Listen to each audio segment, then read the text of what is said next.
First things first, unplug the miter saw. To create a crosscut, loosen the miter lock handle, then depress the miter lock plate. Next, turn the table to your desired angle, and then retighten the miter lock handle. To make a bevel cut, loosen the bevel lock knob, move the saw arm to your desired angle, retighten the bevel lock knob, and now you're ready to cut.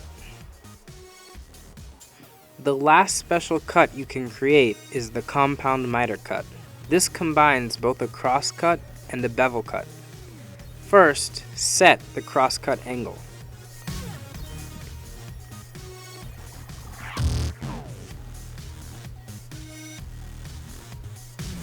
Next, set the angle for your bevel cut.